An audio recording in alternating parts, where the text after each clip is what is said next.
Hey everyone, it's Don with Don's Field of Dreams Cards. Hope everyone's doing well on this Friday afternoon.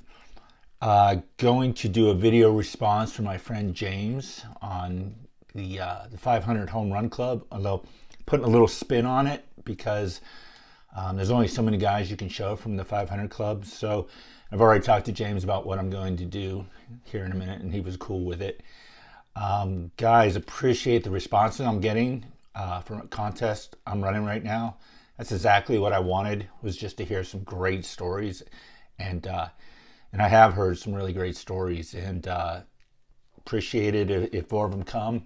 At some point, I'll do an update on who I've seen, so I don't miss anyone. I'm a little behind on commenting on some of them, but wanted to talk about something I didn't even know about today until I got home, and there's a package outside of my house.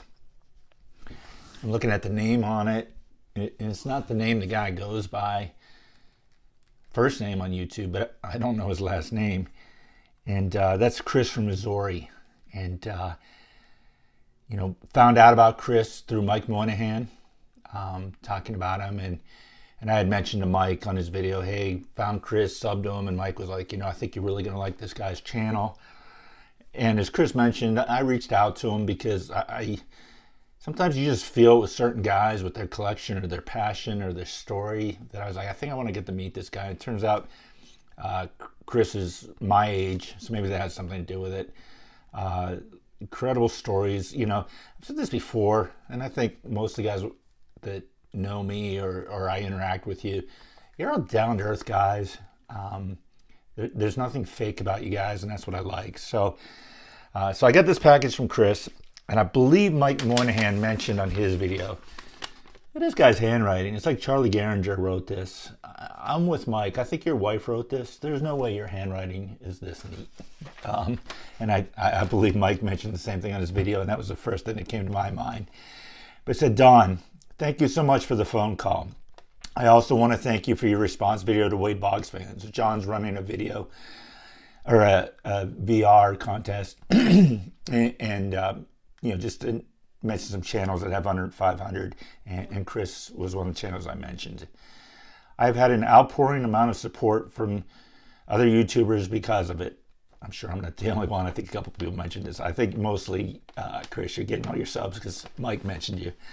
But this card community is crazy. Please accept these items on behalf of your new friend. Collect what you like, Chris. And then he wrote, P.S. Who's the greatest catcher to ever play for the Pirates?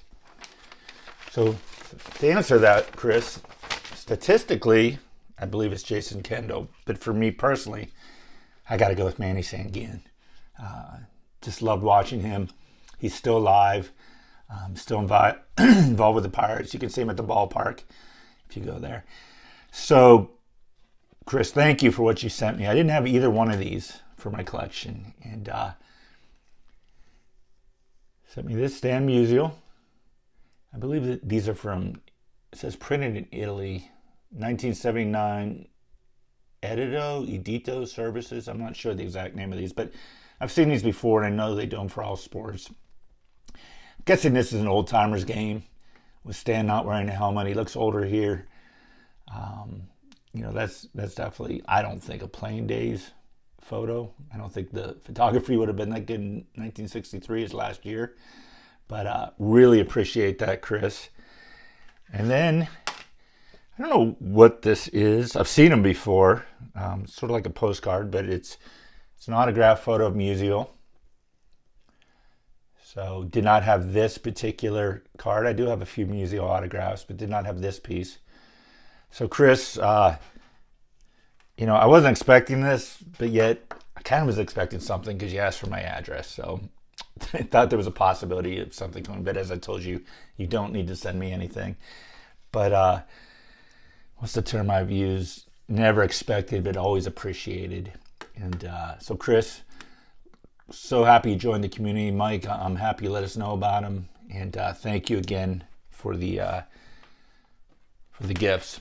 So let's get on to James, a good friend of mine, one of the Misfits contest. And what he wanted us to do secretly was do a video response about the 500 Club. So what I did, because I think there's only so many guys you can show in the 500 club.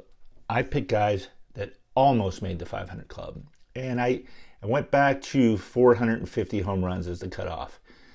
Just missing that were Jeff Bagwell and Vladimir Guerrero Sr. They both had 449. So I'm going to go from the farthest away to 500 to the closest. So the first, and I don't have cards of every single player. Most of them I do. But the first is Carl Yastrzemski. Not really a vintage card, but always thought this was a cool action shot. And Carl came in with 452 home runs. The next is an active player with 459 home runs, and that's Nelson Cruz. I really don't think he's going to get the 500, to be honest. I don't know how much longer he's going to play. The next on the list was Adam Dunn. Now, I don't have any cards of Adam Dunn. I wasn't collecting then.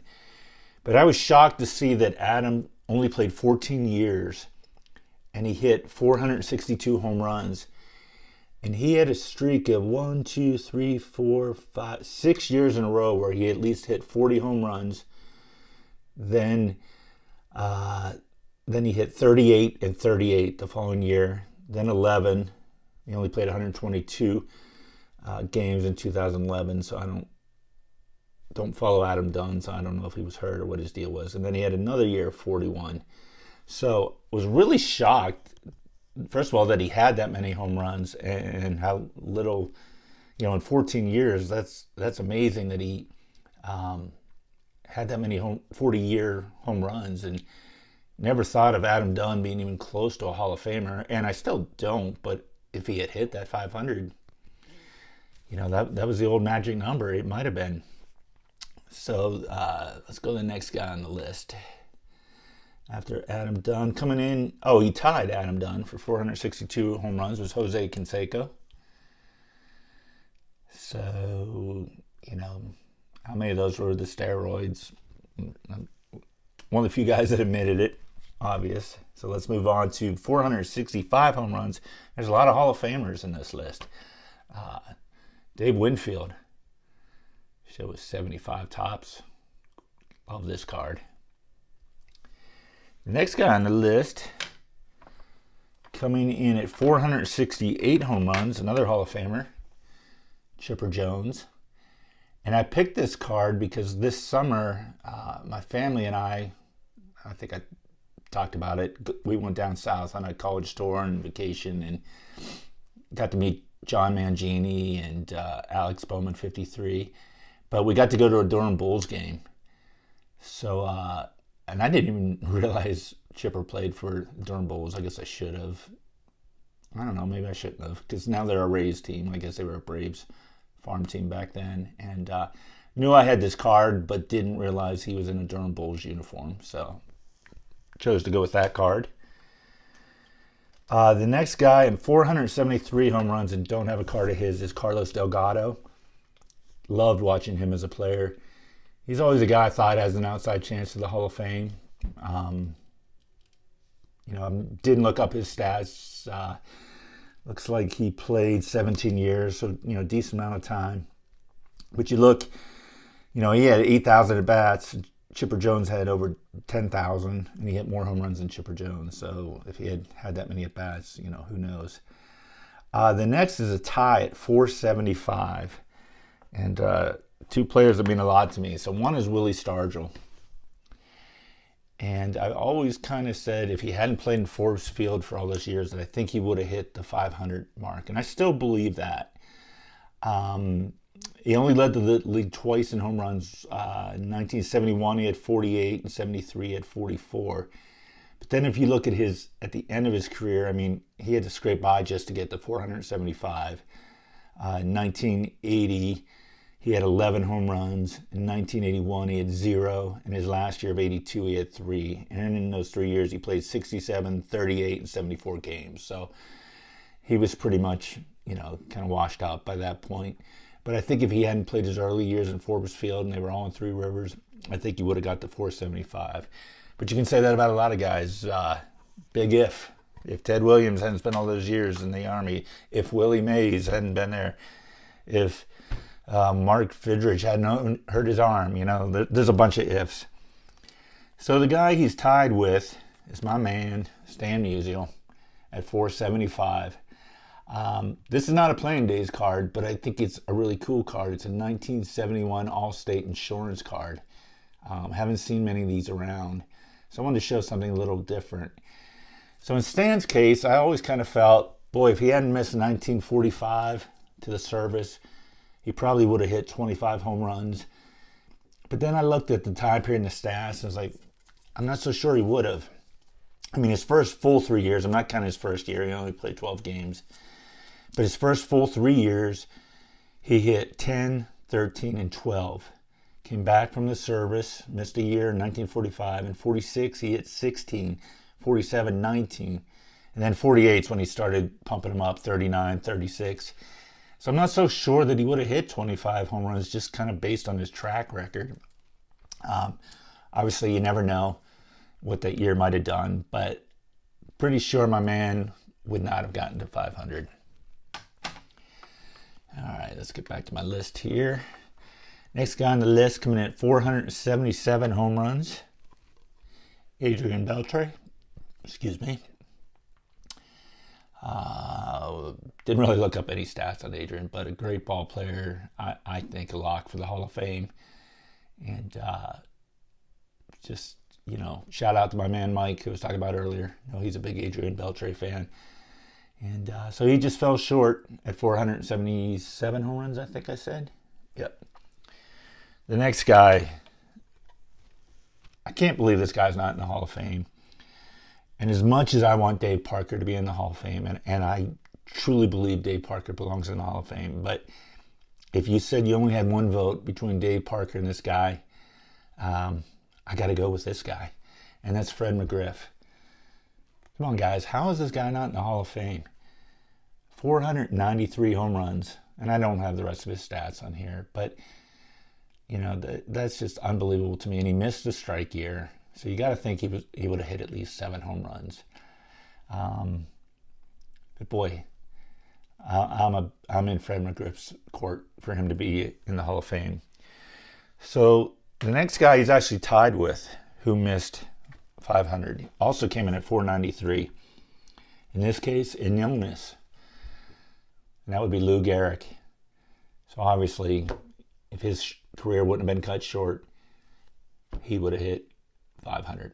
And again, you can say that a lot of ifs, you know. Thankfully, at least for me, Roberto Clemente got his 3,000 hit on his last at bat. If he hadn't, you could have said, boy, if he hadn't been on that plane, he would have got over 3,000. Really like these modern, what are these, Topps Gallery? But look how off-centered that is. Like in today's age and technology, that you can't get a card that was made in 2021 centered. But still a cool card. Don't have any Lou Gehrig playing day cards. Wish I did. And then I guess the guy with the lowest amount of home runs that actually got over was Eddie Murray, 504. So he squeaked by. And Cabrera at 507. And not sure if he's going to retire or not. But James, wanted to support you. Thought this was a cool idea.